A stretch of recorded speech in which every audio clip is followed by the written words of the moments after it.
맡기겠습니다. 내가 알거니와 내가 죽은 후에 너희가 스스로 후회하여 내가 너희에게 명령한 길을 떠나 여호와의 목전에 악을 행하여 너희의 손으로 하는 일로 그를 경노하게 함으로 너희가 후일에 재앙을 당하리라 하니라. 아멘. 신명기 31장 19절부터 29절까지 본문입니다. 이 노래로 증거가 되게 하라. 이 노래로 증거가 되게 하라 라는 말씀의 제목입니다. 19절에 나와 있습니다. 19절 말씀 보시면 그러므로 이제 너희는 이 노래를 써서 이스라엘 자손들에게 가르쳐 그들의 입으로 부르게 하여 이 노래로 나를 위하여 이스라엘 자손들에게 증거가 되게 하라.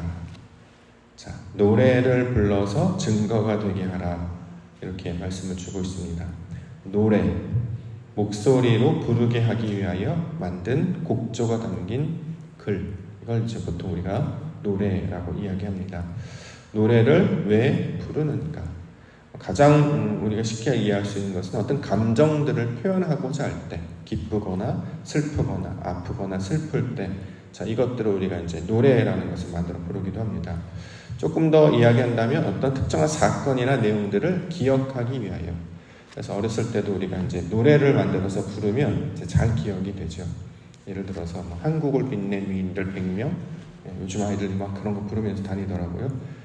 여러 명의 사람들을 한꺼번에 외우거나 기억할 때 뭐 좋은 것이겠고, 또 각 시대의 노래, 다양한 노래들을 들으면 각 시대에 어떤 일이 있었는지, 그들은 무엇을 보고 살았는지 이제 이해할 수 있게 됩니다. 가장 좋은 것은 이제 눈으로 본 것을 오랫동안 기억에 남기 위하여, 잊지 않기 위하여 하는 것이 바로 이 노래라는 형식을 띠는 것입니다.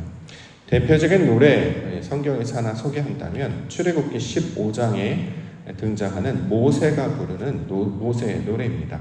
출애굽기 15장 1절에 모세의 노래를 보면 이때 모세와 이스라엘 자손이 이 노래로 여호와께 노래하니 일렀으되 내가 여호와를 찬송하리니 그는 높고 영화로우심이요 말과 그 탄 자를 바다에 던지셨음이로다.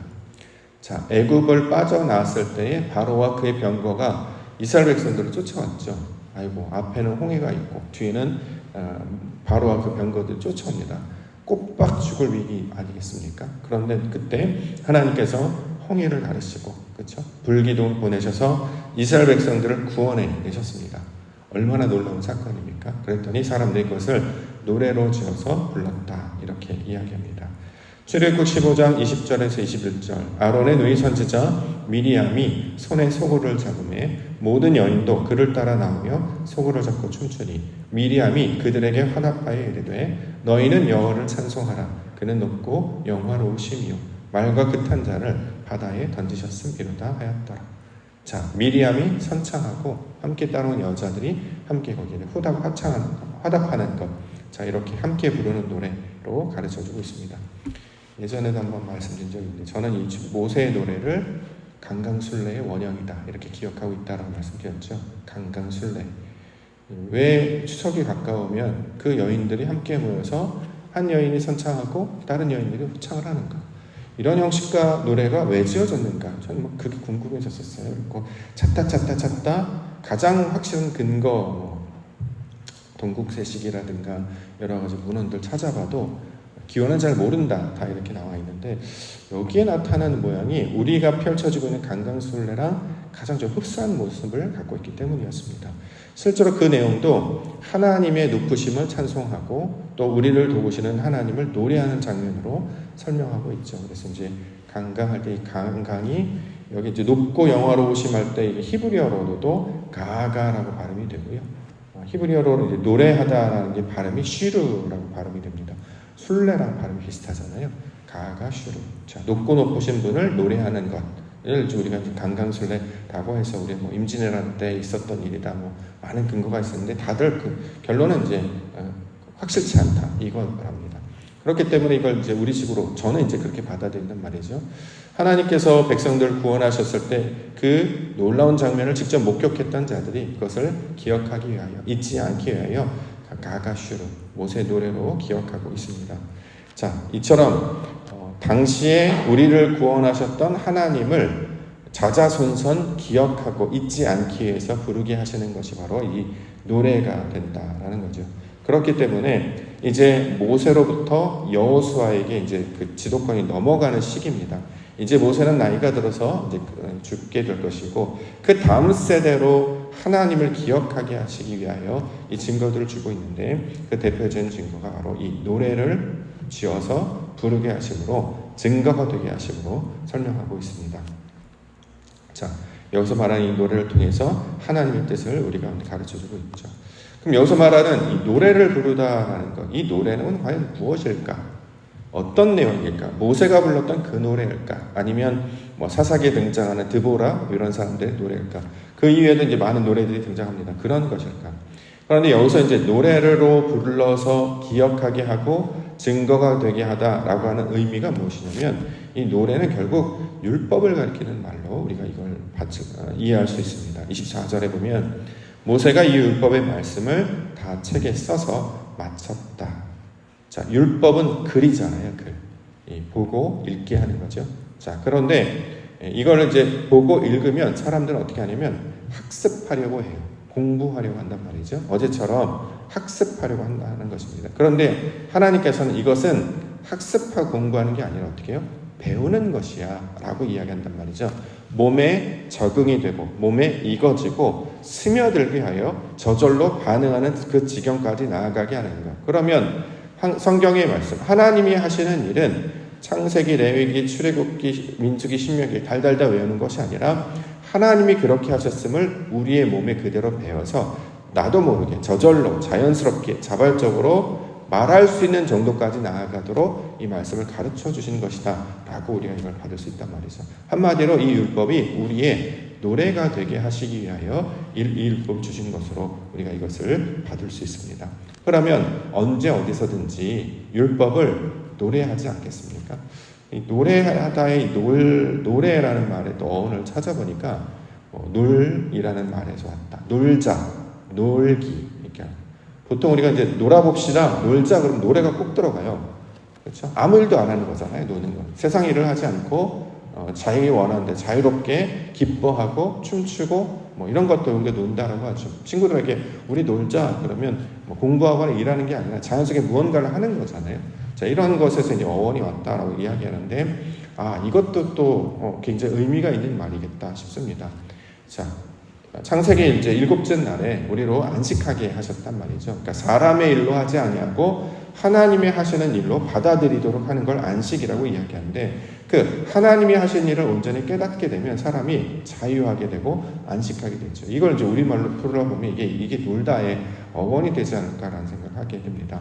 하나님께서 우리에게 말씀을 주시고 구원해 주시고 그 말씀 가운데 살게 해주셨습니다. 그러면 궁극적인 그 목적은 무엇입니까? 안식하는 거잖아요. 아무런 염려와 걱정이 없는 상태. 우리가 이제 히브리 말로 하면 샬롬이 되게 하시는 거죠. 안녕하게 하시기 위하여 우리를 주셨습니다. 그래서 하나님 안에 있으면 사람들이 안식하게 되고 편안하게 되고 쉬게 되고 놀게 된다는 거죠. 집을 나갔던 둘째 아들이 아버지 집으로 돌아왔어요. 아버지 집은 뭐 하셨습니까? 잔치를 베풀었단 말이죠. 먹을 것을 만들고 새 옷을 입히시고 가락지를 입혀놓고 자, 우리가 즐거워하자. 왜냐하면 내 아들은 잃었다가 다시 돌아왔다. 그러니까 죽었다가 다시 살았다. 하나님을 알지 못하고 아버지의 뜻이 무엇인지를 알지 못했던 자였다가 아버지는 풍성하고 자비로우시고 은혜가 많으신 분이시구나라는 걸 깨달아 알게 되었단 말이죠. 이걸 죽었다가 살았다라고 이제 표현해서 그가 집으로 다시 돌아오므로 그 아버지의 집 안에서 참된 평강과 안식을 누리는 것. 우리말로 하면 놀게 되는 거잖아요. 참된 놀그. 그래서 노래를 부르고 하나님의 말씀을 기뻐하며 이것을 아는 지경까지 나아가는 것. 그래서 이것을 노래라는 개념으로 우리 가운데 주고 있습니다. 성경의 그 히브리어로 가만히 살펴보면 성경의 대부분의 그 구절들은 노래 가사로 기록이 많이 되어 있습니다.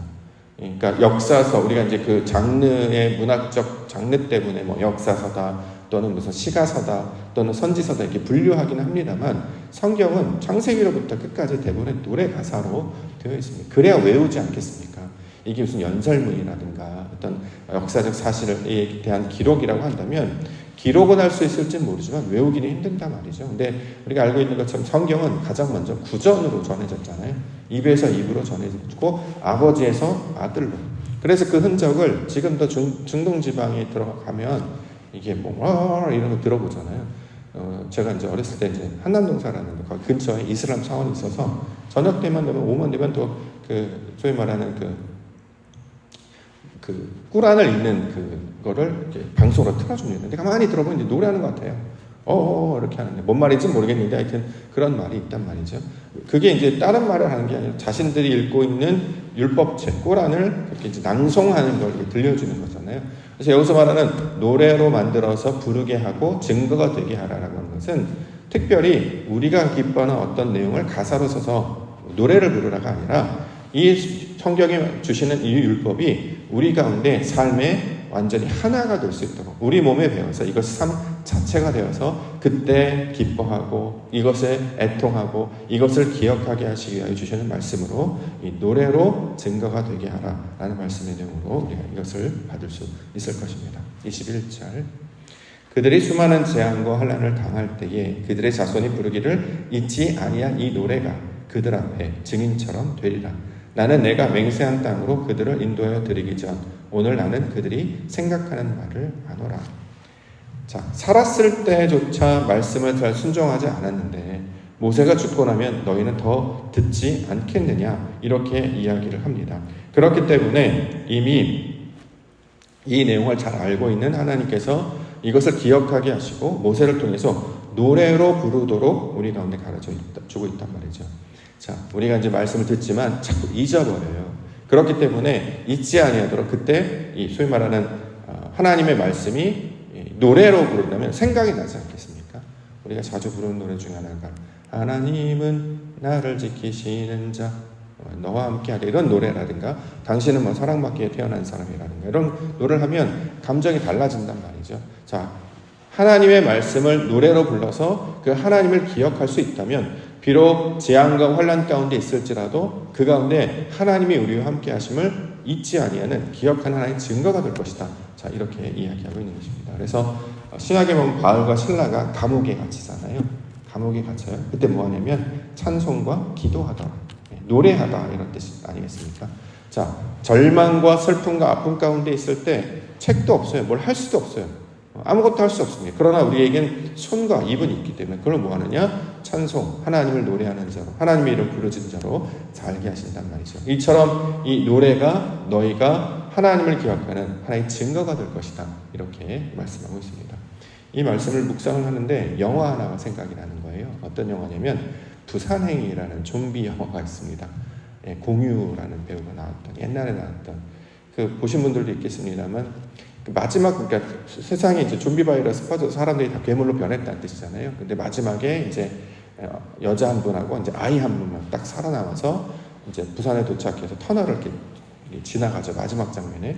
근데 이제 반대편에는 이제 군인들이 도시를 지키겠다고 이제 경호를 하고 있는 상태였어요. 근데 좀 멀리서 어두운 화면에 한 여자와 이제 아이가 이렇게 쓱 터털터털 걸어오는 모양이 이제 지쳤으니까 걸음걸이가 이제 터덜터덜 하지 않겠습니까? 그래서 군인들이 좀비인 줄 알고 이제 사살 명령을 내리는 거죠. 이렇게 총을 딱 켜는 거 죽이려고 딱 그러는데 이제 아이와 여자, 그러니까 주인공의 딸이 있지 않습니까? 근데 사살 명령을 기다리고 있는데 갑자기 거기서 그 아이가 노래를 하기 시작하잖아요. 노래를 막 부르면서 사격 중지 이렇게 하잖아요. 되게 인상적이었던 장면이었습니다. 안 보신 분들은 스포가 되려나요? 그래서 살아있는 자의 특징이 뭐냐? 좀비가 아닌 자의 특징이 뭐냐? 좀비는 노래하지 않죠. 왜? 모든 기능이 다 죽었고 그것을 감정으로 표현할 수 없기 때문에. 그런데 살아있는 사람은 노래를 한다. 이게 뭐 큰 감동이었어요. 젊었을 때 봤는데 엄청 감동이었는데 요즘 외국 사람들도 엄청 좋아한다고 해요. 거기서 이제 그런 거죠.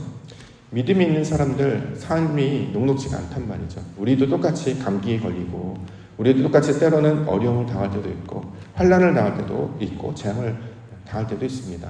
근데 하나님의 증거가 된 그 증거가 뭐냐면 이 노래, 찬송이 아닐까. 하나님이 주신 것을 이 노래로 부르게 되는 것, 이것이 우리가 하나님 믿는 증거가 되지 않을까라는 생각을 해보게 됐습니다. 그러한 자들을 성경에서는 살아있다라고 이야기하잖아요.